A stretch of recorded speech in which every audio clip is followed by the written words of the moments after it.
Coucou tout le monde, aujourd'hui on se retrouve pour le jour 10, dixième petite fenêtre de notre calendrier de l'Avent.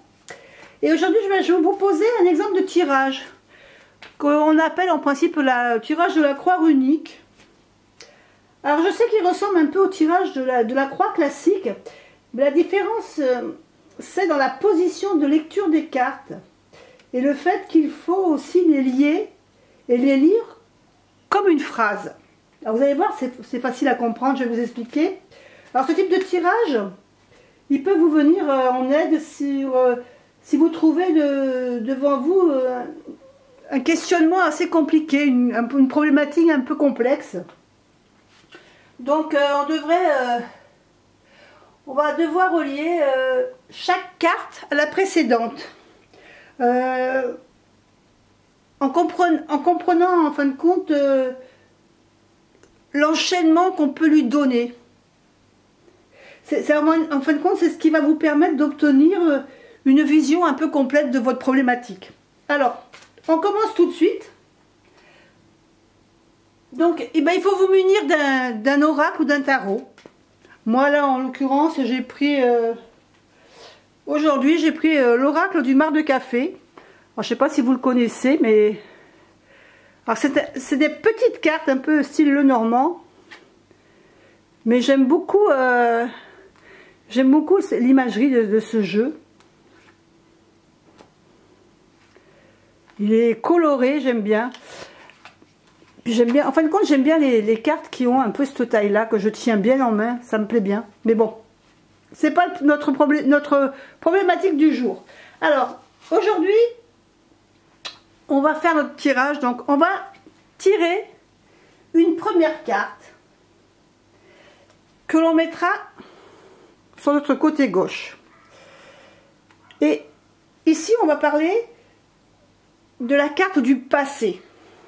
C'est-à-dire que c'est la carte qui va vous expliquer, en fin de compte, d'où vient le problème que vous rencontrez aujourd'hui. Les bases de ce problème, hein, son histoire. On va tirer une deuxième carte que l'on va mettre ici.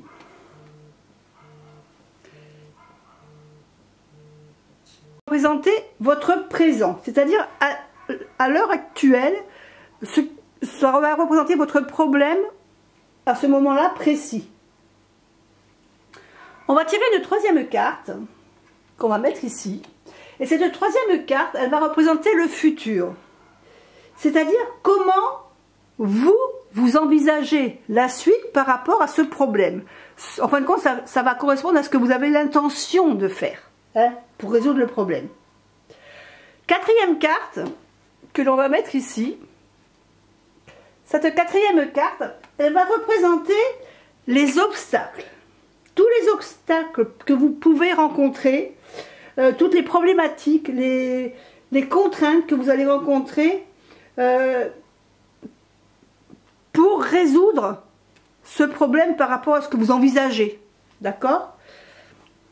Ensuite, on va tirer une cinquième carte qu'on va mettre ici, au milieu, qui va représenter le contexte et les solutions possibles que vous pouvez envisager pour améliorer la situation.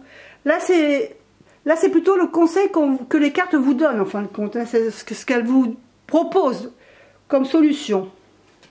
Et la sixième carte qu'on va mettre en haut, cette sixième carte, elle va vous représenter le résultat attendu. C'est-à-dire que si vous suivez les conseils que vous donne ici l'oracle, normalement vous devriez arriver à résoudre votre problème et à aller vers cette solution que l'on vous donne ici. Voilà. Donc, quand vous avez fait ce tirage, vous avez vu chaque carte les unes après les autres, il va falloir lire ce tirage un peu comme une phrase. Alors par exemple, la première carte, on peut dire suite à, alors suite à, et vous interprétez votre carte. Quand pour la deuxième carte, alors suite à ce jour, donc ici, vous marquez vous énumérez votre problématique et ce que vous dit votre carte. J'envisage de, et donc vous dites à peu près ce que vous avez déduit avec cette troisième carte. Et si je fais ça, ou si je fais ce que me dit, ce que je vois dans cette carte, la cinquième, je ferai, la cinquième, non c'est celle-là, la cinquième, je ferai cette démarche qu'on me conseille, ce conseil qu'on me demande de faire, ben, si je fais ça, j'arriverai à ça, ou pour que ça finisse comme ça. Voilà en gros le tirage que nous propose ce tirage de runes. Ben écoutez, j'espère que vous avez pu noter à peu près le sens de toutes ces cartes. En cas vous reprenez la vidéo au début puis vous notez petit à petit. C'est un tirage, c'est vrai, qui ressemble un peu à un tirage en croix, mais voilà, la différence c'est qu'il faut le lire après, ensuite quand vous avez dépouillé un peu toutes vos cartes, il faut le lire comme une phrase. Voilà, écoutez, je vous fais des bisous et puis je vous dis à bientôt pour une autre vidéo. Bye bye.